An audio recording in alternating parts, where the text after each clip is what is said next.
wabarakatuh. Perkenalkan, nama saya Lukman Ferustira dengan NIM 2205416. Jadi di sini saya berasal dari kelas MKP 2B. Jadi di sini saya akan menjelaskan bagaimana cara kerja si quicksort ini. Quicksort ini adalah algoritma sorting yang menggunakan pendekatan divide and conqueror untuk mengurutkan array atau daftar elemen. Jadi misalnya nih ya, saya punya data array dengan urutannya masih mengacak 25 dan seterusnya, itu masih beracakan. Jadi di sini saya akan menggunakan quicksort untuk mengurutkan data array ini. Pertama, si quicksortnya itu kita harus urutkan dengan P. Apa itu P? P ini adalah pivot. Jadi pivot itu data sementara untuk membandingkan elemen-elemen yang ada di sini.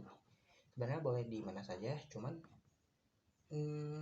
kata saya sudah baca di internet, katanya lebih baik di awal data, di tengah, atau di akhir. Cuman saya lebih mengerti di akhir data bagaimana cara mengurutkannya. Oh iya, ada ketentuan untuk membandingkan ini ya, elemen dengan pivot. Jika elemen E lebih kecil dari pivot, maka pindah ke kiri pivot. Nanti elemennya dipindah ke kiri, dan sebaliknya bila lebih besar elemennya akan disebabkan ke kanan. Langsung saja kita cobakan ya. Ini kan P nih ya. Ini sebagai batas saja. Nanti itu diturunkan ya, diturunkan ke bawah. Misalnya kita bandingkan 2 dengan 6, kan itu kan lebih kecil, maka akan diterapkan di sebelah sini. Nah, sebelah sini 2, lalu 5 dengan 6. Kita bandingkan, jika 5 itu kan elemennya lebih kecil dari P, maka dipindahkan ke sebelah kiri pivot. Saya tulis 5 di sini. Lalu kita bandingkan dengan 6 dengan 9 dengan 6 lebih besar, maka dipindahkan ke kanan. Ya, garis ini tuh buat patokan pivotnya ya, untuk menentukan apakah ke kiri atau ke kanan. Ini kan di kiri, ini di kanan. Nah, lalu dengan 8 bandingkan dengan 6, kan itu kan lebih besar, maka dipindahkan ke kanan. Nah, seperti ini. Dan yang terakhir yaitu 7 itu lebih besar, maka kita di kanan juga. Ini adalah 7. Setelah berhasil mengurutkan semua elemen, kita bisa sebut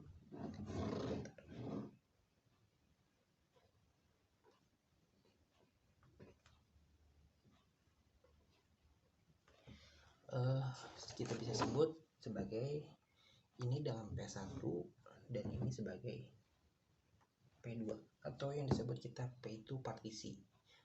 Ini pas partisi 1 dengan partisi 2. Ini yang dengan itu pivot ya. Kita rekursif lagi. Jadi kita tuh merekursif ya, mengurutkan sebuah pivot gitu. Setelah itu kita pivotkan lagi sampai menjadi kotaknya 1 nih, misalnya kita pivotkan di sini ya.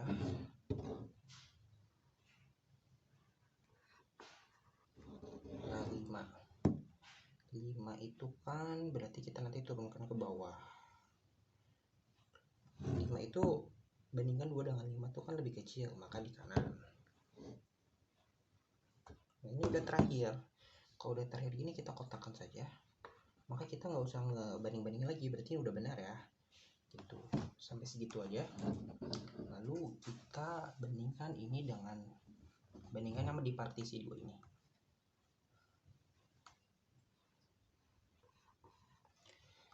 Kita bandingkan, nanti ini akan turun ke bawah. 7 dengan 9 itu kan lebih besar ya, si 9 ini, maksudnya elemen 9 itu lebih besar daripada si pivot 7 ini, maka disimpan di sebelah kanan.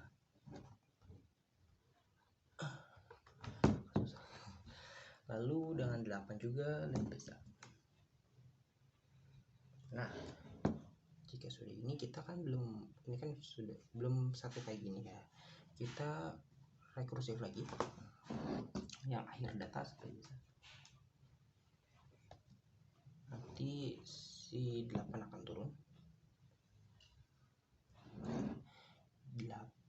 elemen 9 lebih besar dengan 8, maka akan ditaruh di sebelah kanan.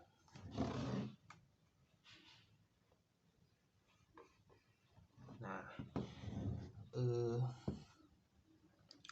ini kan 9 ya, udah terakhir nih satu pivotnya, maka ya sudah, tidak usah di rekursif lagi. Kita bisa bandingkan atau diurutkan semua data yang tadi.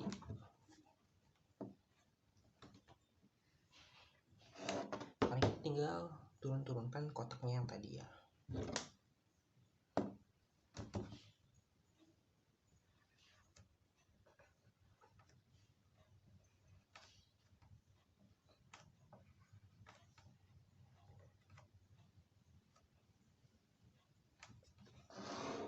Sudah, kita bisa lihat cara quicksort ini ngebanding-bandingin rekursif menjadi 2, 5, 6, 7, 8, 9. Nah, jika begitulah cara quicksort bekerja. Lalu kita akan mencoba untuk pengkodeannya di Visual Studio Code. Nanti saya akan lanjut video ini. Jadi di sini saya akan menambahkan kompleksitas waktu algoritmanya. Jadi kompleksitas waktu algoritma yang digunakan quicksort ini yaitu menggunakan O-log-N. Saya tulis dulu.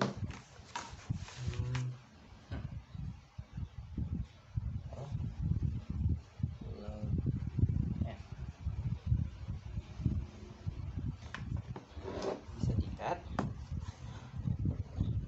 O-log-N. Jadi N ini tuh sebanyak data array yang kita miliki, sehingga kita memiliki 1, 2, 3, 4, 5, 6. Kita langsung masukkan saja.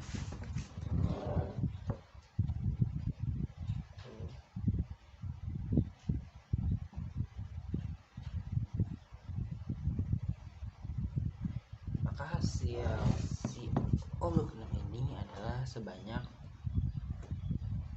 2 kali penyelesaian atau 2, sekian penyelesaian. Bisa lihat ini kan satu penyelesaian tuh, 25987 itu 1 dan 298, dan itu 2. Kenapa tidak 3? Sebenarnya yang 9 ini tuh umpamakan saja sih, agar tidak usah dicek-cek lagi, hanya umpamakan saja seperti 2 ini. Jadi termasuk 1, 2. Mungkin segitu saja. Nanti saya akan lanjut ke video selanjutnya. Terima kasih. Oke, sebelumnya mohon maaf, ini sebenarnya lanjutan video yang menggunakan bahasa C, hanya saja ini diganti oleh menjadi C#. Dan sebelumnya saya mohon maaf juga kenapa saya sebelum menggunakan bahasa C, karena saya kira tuh di bahasa C itu hanya ada 2, yaitu C saja dan C++. Namun ternyata bahasa C itu ada banyak, ada C#, C++, dan juga ada OpenMCC dan lain-lain. Oleh karena itu di sini saya anggap kira tuh C# itu bahasa C biasa. Ternyata salah, ternyata C# itu beda, ada perbedaan dengan bahasa C. Mungkin langsung saja dengan video saya buat, saya akan share screen-nya dulu.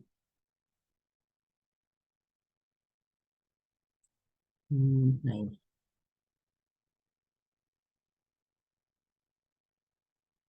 Oke, ini saya menggunakan online compiler.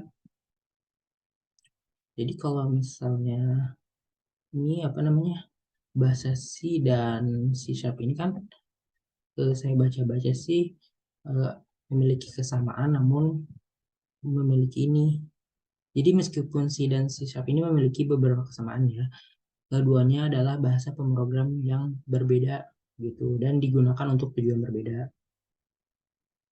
Langsung saja kita sebenarnya untuk menggunakan eh, bahasa C Sharp ini menggunakan using hmm, oh, using system, dan S di sini menggunakan S besar ya, sistem titik koma jangan lupa. Oh ya, kenapa menggunakan using system? Karena kondisi itu sebenarnya hampir sama. Namun kondisi itu kan menggunakan hashtag include stdio. Nah, namun kalau di sini using system itu digunakan untuk mengimpor namespace sistem gitu. Jadi yang menyediakan kelas-kelas dan fungsi dalam bahasa C Sharp gitu. Mungkin kalau di bahasa C kan tadi ya hashtag include stdio gitu ya. Nah, kalau di C Sharp menggunakan using system. Lalu eh, ini dia static void tukar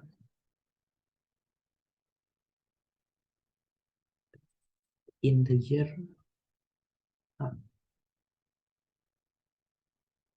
ref integer b kurung tutup, dan kita beri kurung kurawal di sini. Integer temp dengan a titik koma a sama dengan b, dan b sama dengan temp. Nah, untuk ini tuh apa sih fungsi kelas program di sini tuh? Jadi kelas program ini adalah kelas utama dalam program, dan setiap program C Sharp harus memiliki kelas utama gitu. Lalu apa sih stack void tukar gitu ya, kayak ref integer a gitu, ref integer b. Jadi ini tuh adalah fungsi untuk menukar nilai dari dua variabel integer a dan b. Ref juga digunakan untuk memberitahu compiler bahwa a dan b adalah parameter yang dioperasikan dengan referensi. Seperti itu. Nah, kan kalau misalnya di situ kan menggunakan void tukar langsung, hampir sama sih mungkin ya. Seperti itu. Mungkin langsung saja kita ke fungsi selanjutnya, yaitu buat partisinya itu static, fungsi static kita kasih spasi dia biar enak. Sebenarnya nggak ngaruh sih, cuman saya lebih suka seperti ini. Static integer. Maaf, saya lupa tanda ini ya. Tanda. Nah, kita kasih nama partisi untuk menambahkan setiap indeksnya. Integer, bukan langsung ditambahkan array, integer array, integer low. Oh iya, low ini maksudnya kan saya waktu itu pernah bilang low ini tuh yang maksudnya ke kiri ya gitu, jadi si partisi di kiri atau partisi satunya. Integer lalu maaf, hmm, saya lupa, harusnya di sini masih sini ya. Nah, saya tidak ini, hmm, integer low key integer height. Height ini maksudnya partisi 2 ya, atau yang ke kanannya dari si pivot itu. Dan kasih kurung kerawal menggunakan integer pivot sama dengan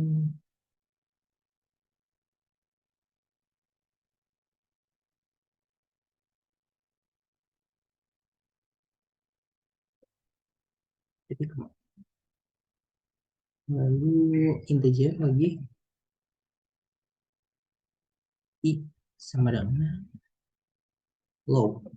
Low min 1 itu maksudnya buat setiap pengecekan nanti kan indeksnya akan berkurang satu yang ke bawah itu. Jadi kalau udah di partisinya, nah itu tuh gak usah dicek lagi gitu.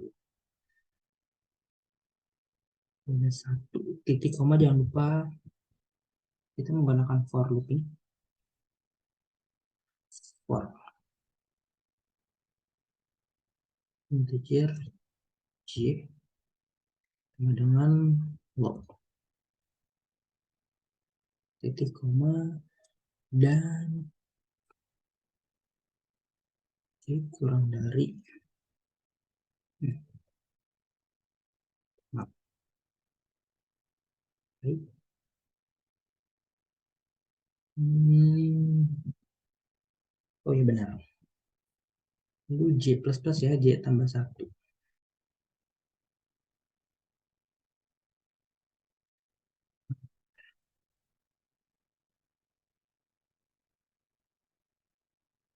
Itu buat bikin kurung kerawal aja untuk if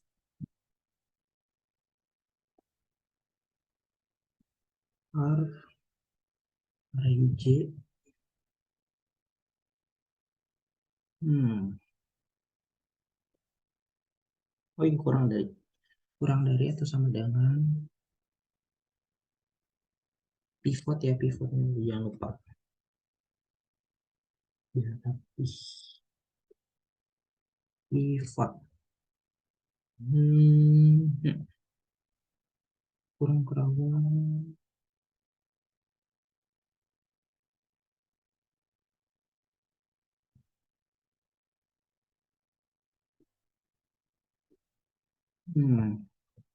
Kayaknya ada yang salah, saya lupa, coba bentar ya. Pivot kurang dari kurang, oh iya ini kita untuk merumuskan ini i plus plus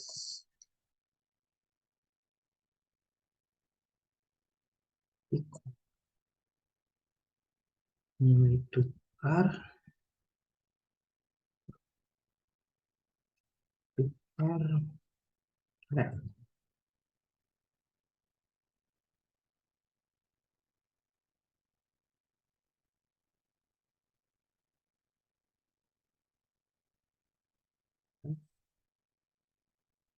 dari j.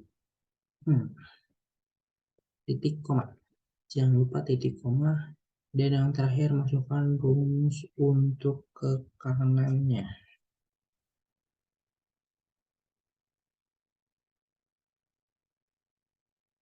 Ref array eh hmm, ref array, oh iya i plus satu ya tadi saya lupa,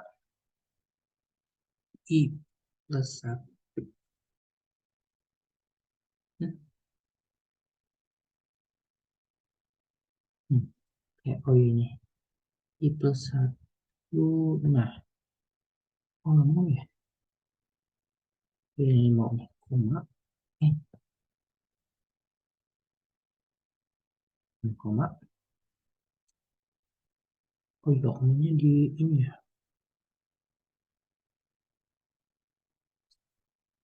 koma tapi ref array index height.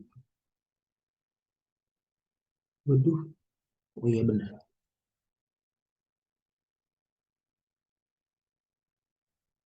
Nah, baik, lalu kurung tutup dan jangan lupa titik koma. Lalu menggunakan return i plus satu titik koma. Biar saya jelaskan sebenarnya ya, static integer partisi, eh, ya integer partisi dan kurung ini integer array, integer low, int high adalah fungsi melakukan partisi dalam algoritma quicksort. Jadi yang ke kiri itu kan low itu ya, jadi di partisinya itu yang di kiri, kalau yang integer high itu yang di kanannya gitu, si low maksudnya si high-nya. Lalu hmm, mungkin itu sih yang saya bisa jelaskan. Apa ada lagi? Oke, kita ke kode berikutnya saja.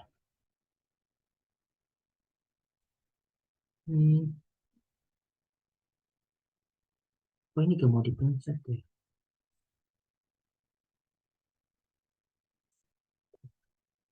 Nah, ini dulu.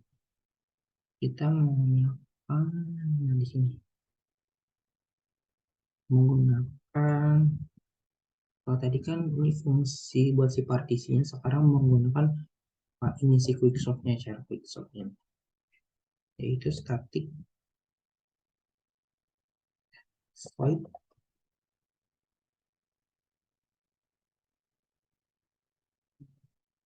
Besar aja deh.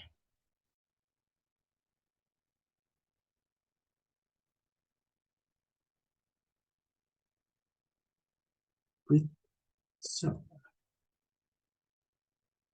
Nah, integer arraynya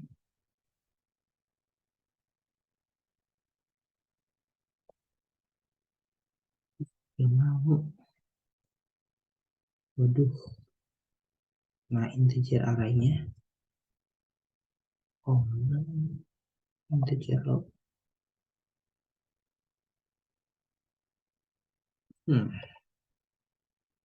Lalu integer buat si partisi duanya height.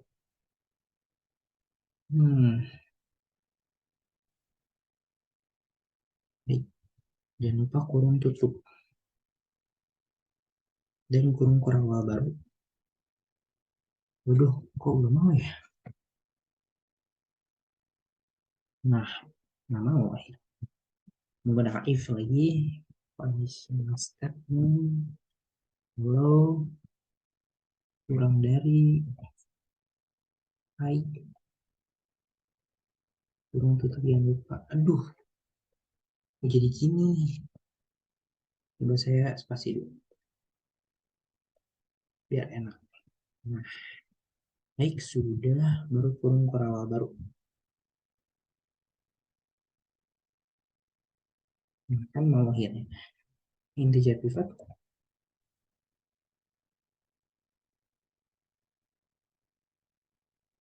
index sama dengan partisi.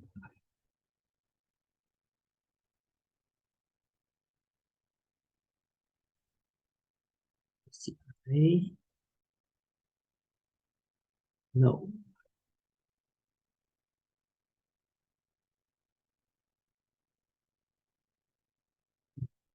Baik, kurung tutup jangan lupa, lalu dan diberi titik koma. Integer quicksort lagi.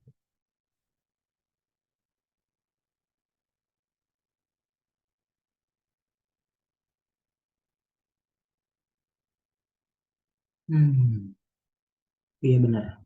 Di sini kita kasih array. Sepertinya ada yang salah, benar ya. Iya, sudah benar. Low dan pivot.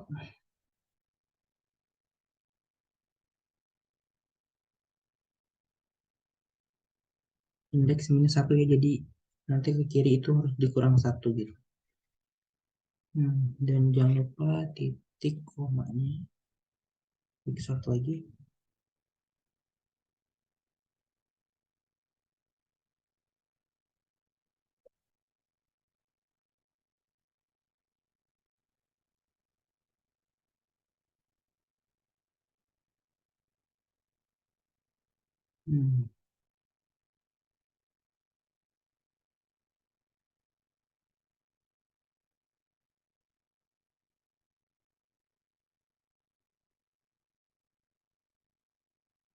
Indeks. Nah, ini plus satu ya, karena dia ke kanannya.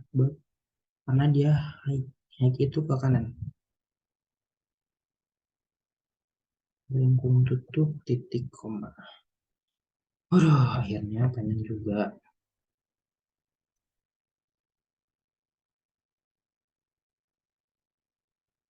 High quicksort array pivot indeksnya dan plus 1. Ini sudah benar sih sebenarnya. Biar saya perjelaskan satu itu. Untuk apa sih sebenarnya static void quickshot ini? Static void quickshot ini sebenarnya fungsi juga, bukan fungsi yang melakukan sorting dengan menggunakan algoritma quicksort gitu. Nah, selanjutnya kita akan menggunakan ini buat void main-nya, itu fungsi void main. Dan kalau di situ kemarin tuh saya buat in main. Nah, kalau di C# ini void main gitu. Oke, kita langsung saja buat ke sini. Kita di nah 29. Coba saya ke bawahin ya biar nggak pusing mungkin ya.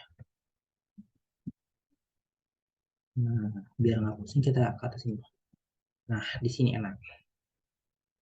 Ini buat void main-nya. Fungsinya itu static. Hmm,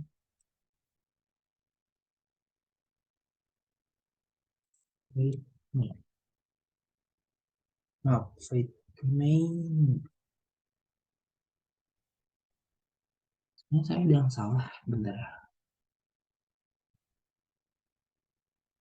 Hmm, fungsi quicksort sudah. Fungsi impartisinya, oh iya, benar-benar benar. Benar void main.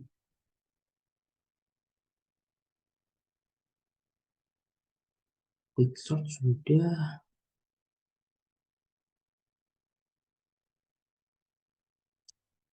Oke, benar void main.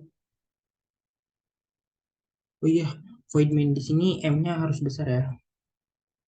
Kalau di situ sebenarnya kecil ya kalau nggak salah. Itu kan M-nya kecil kalau di situ. Seperti itu. Karena waktu juga saya tuh pernah nyoba ya. Kalau M-nya kecil tuh kayak error-error gitu. Jangan lupa tanda kurung buka, masukkan integer. Ini bagian terenak sih bagi saya. Tinggal masukin saja. Nah, kita kan integer array-nya apa tuh yang kemarin saya buat ya. Plus. Kita masukin tanda kurawal lagi. Sama di sininya tuh kayak C juga. Bener sakit. 259. Dua, aduh maaf. 25, itu kan pakai koma juga sama ya. 259, 876 ya. Sesuai kotak yang saya kemarin. 876.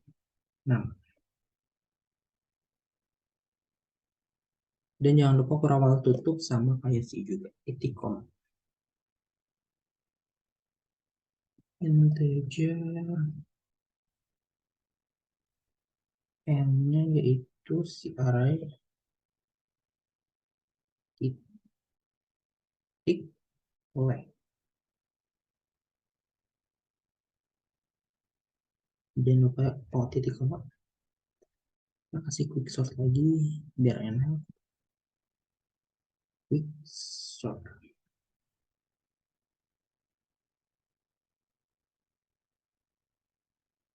Array 0,1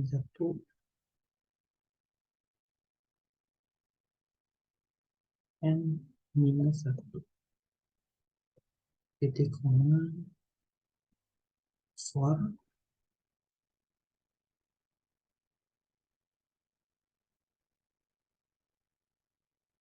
udah mau dipencet banget, bentar-bentar.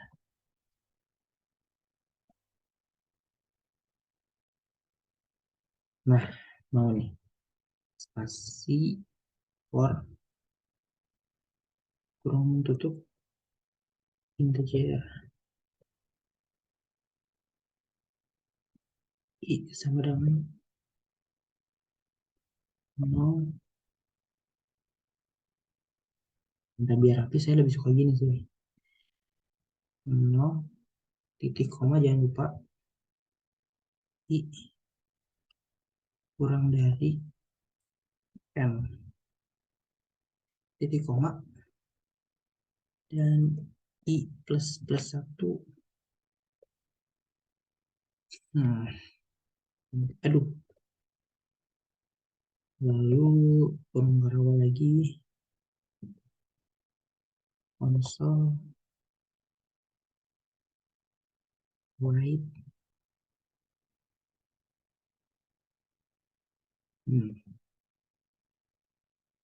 pakai I plus mana ya ini? Ini nih. Nah, ini dia. Titik koma. Langsung saja kita biar saya cek dulu ya bentar. Static void main. Cuma kalau lupa. Benar. Ini benar. Coba kita run dulu ya.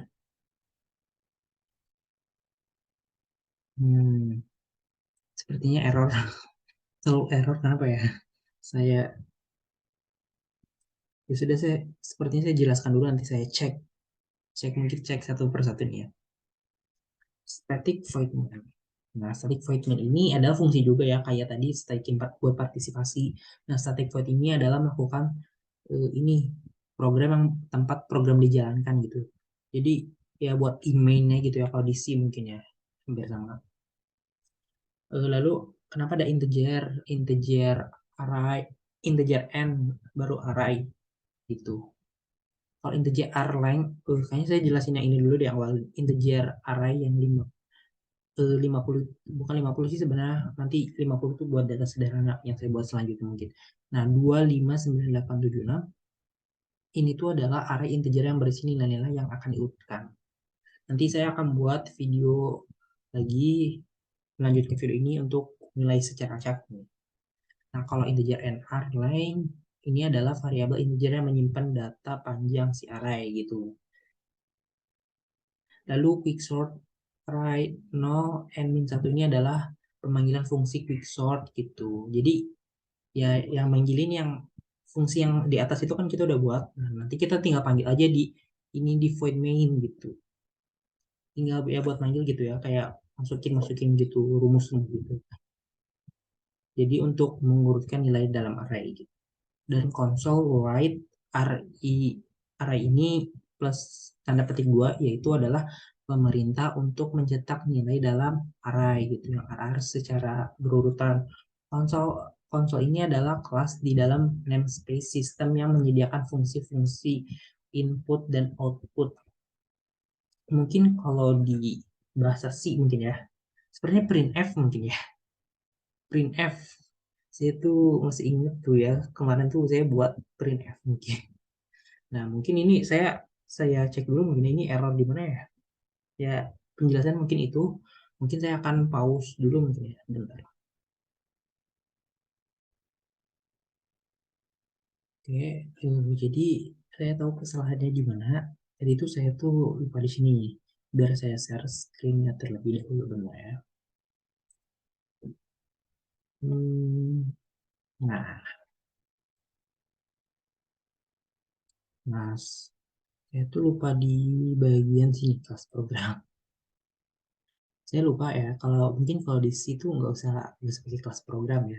Cuman kalau di situ kan tinggal masukin fungsi-fungsi. Nah, namun kalau kondisi sharp ini ya, kelas program ini kan adalah utama program, dan setiap program sih harus memiliki kelas utama gitu. Mungkin kondisi kayaknya enggak deh.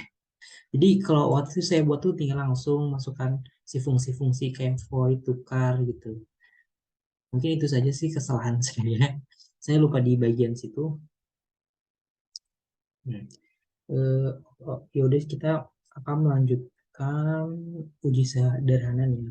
Ini kan kotaknya kan tuh yang ini nih, si 256. Coba kita ganti uji data sederhana ke yang lain. Misalnya 90. Berapa lagi ya kita random, misal 3, atau misalnya 21, 22, 76. ke 50. Ini kan masih berantakan ya. Coba kita akan apakah sesuai nomor urut. Hmm, kok lama ya? Nah, benar kan? 3, 21, 22, 50, 76, 50. Sesuai mungkin uji sederhana mungkin sudah cukup ya.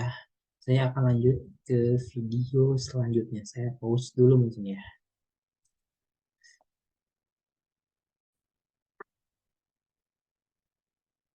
Oke, jadi kalau misalnya untuk kita akan running time, sebenarnya kalau running time itu hanya menambahkan sedikit sintaks baru. Biar saya share screen dulu. Hmm, tadi mana ya ini? Nah, nah jadi kalau misalnya di C Sharp ini ya tinggal hanya menambahkan date time start. Tapi kalau di ini kan beda ya. Kalau di C itu beda date time start sama akhir. Nah, ini tadi ini saya coba pakai kode sederhana sih berhasil. Nah beda nih kalau saya kan hanya menambahkan ini kan yang tadi tuh 25679. Kalau di C Sharp hanya menggunakan itu. Nah kalau di C Sharp ini kan tidak memiliki fungsi clock, tidak beda dengan C ya. Harus menambahkan apa tuh yang fungsi di atas yang hashtag time.h itu. Nah, dan clock per second gitu. Jadi sebagai gantinya si C Sharp ini itu diganti dengan datetime.now gitu. Untuk menghitung waktu yang diambil untuk menjalankan quicksort-nya. Misalnya kita coba nih ya, eh, datanya yang ini aja deh. Saya pakai data array yang tadi saya buat.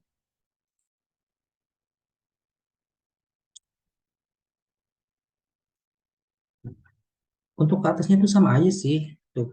Nah, beda tuh ya kan. Kalau di mana di situ ini using system saja, cuman kalau di C Sharp ini pakai maksudnya maaf ya. Maksudnya kalau di C Sharp ini tuh hanya pakai using system ya. Kalau di C mungkin pakai time.h itu ya. Saya pernah bikin. Lalu kita pasang. Nah, ini data yang tadi kita run ya. Tapi ini 1 detik, 2 detik. Ini lebih ya dari 1 detik. Cuman ditulisnya tuh 0, bentar ya saya sih. 0,13 detik ya. Saya nggak tahu ini mungkin bermasalah. Beda ya? Beda dengan compiler saya yang si yang offline. Cuman ini saya menggunakan online ya. Nah, bagaimana dengan lebih dari 1.000 data? Ya, saya ambil dulu data yang saya buat. Oke. Hmm, ini kita ambil dulu datanya, array-nya kita kan cuma satu. 3, 4, 5, 6, 7. Nah, bagaimana dengan 1.000 data? Nah, tadi sih saya coba agak aneh sih. Mungkin coba kita coba dulu nih. Bentar saya cek. Sudah benar. Punya kita bentar-bentar saya cek. Iya benar. Kita tinggal run saja yang terjadi. Detik, detik. Itu lebih dari 1 detik ya, tapi ditulisnya tuh 0, sekian. Saya tidak tahu kenapa nih. Tadi saya coba sih seperti itu, cuman kita cek. Kok, kok cuma sampai 28 ya? Cuman tadi saya coba tuh aman sih, tidak. Coba saya run lagi.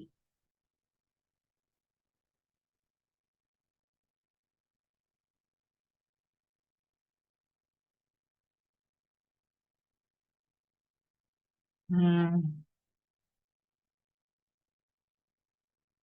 sepertinya ini ada yang salah mungkin. Cuman tadi saya coba tuh berhasil. Eh, ada running time-nya, coba.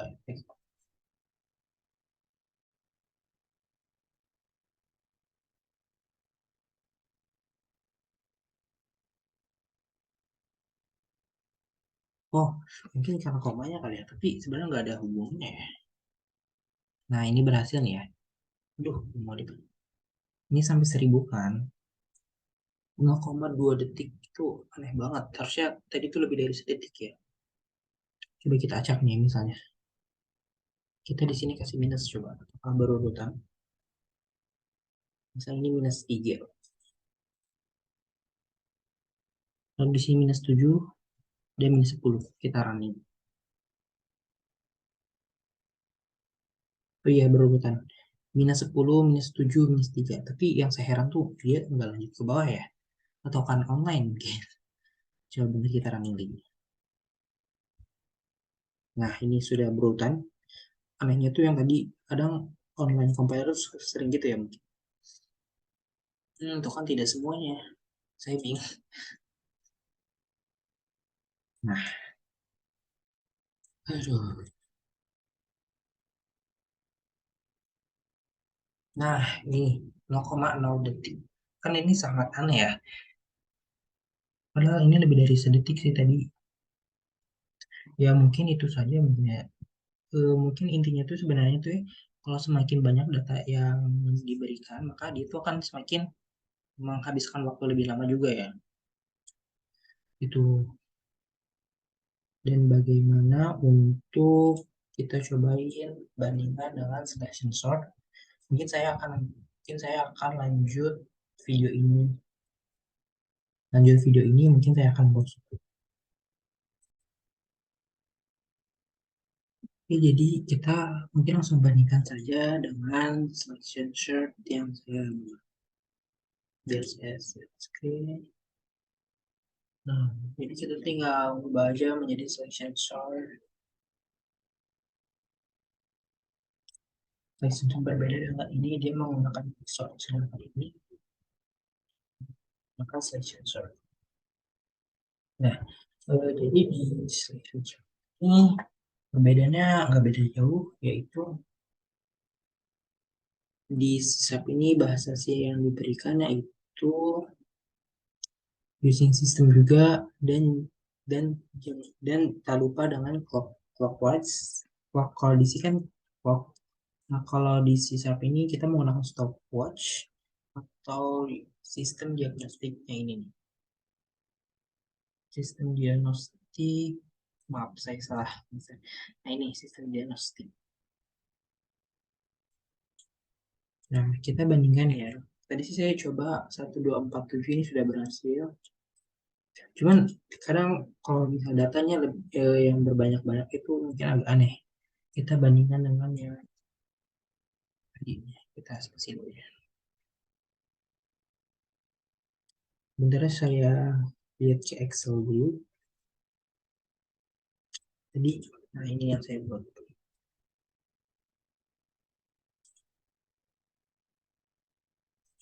Oke.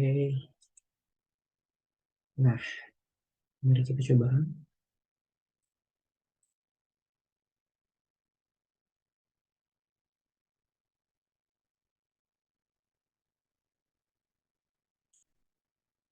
Hmm, itu kan di sini waktunya untuk 0,006.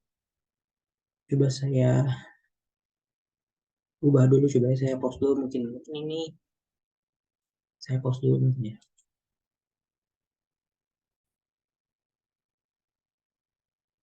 Ya mungkin kalau tadi saya coba mungkin error.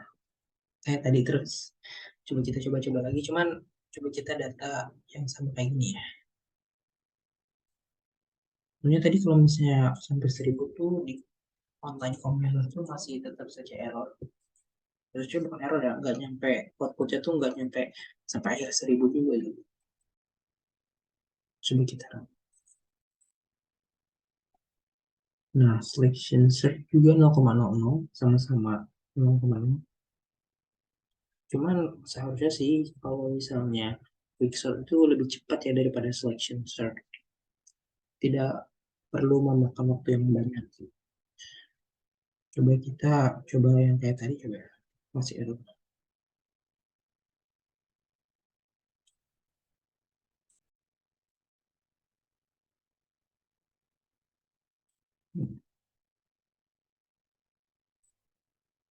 Nah ini kita mau dia 0,00 untuk ngerangnya. Coba kita plus minus. Aduh.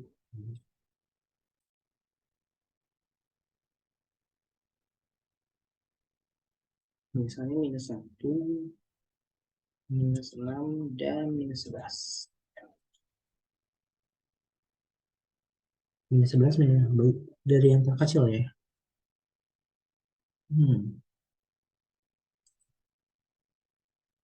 Ujian.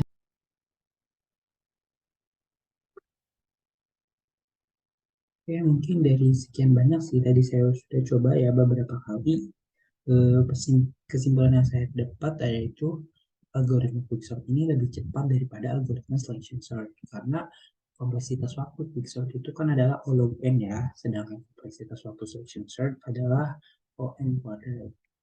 Jadi kalau pada selection sort ini setiap elemen pada array harus dibandingkan dengan semua elemen untuk menemukan posisi terkecil atau terbesar mereka. Kalau misalnya kalau quicksort tuh ya, kita hanya memerlukan pivot partisi 1, partisi 2. Kita tuh tidak ngebandingin dari partisi 1 ke partisi 2, cukup satu saja yang dibandingin, yaitu pivotnya saja. Mungkin segitu saja sih, jadi quicksort itu lebih efisiensi. Itu saja sih kesimpulan yang saya dapat.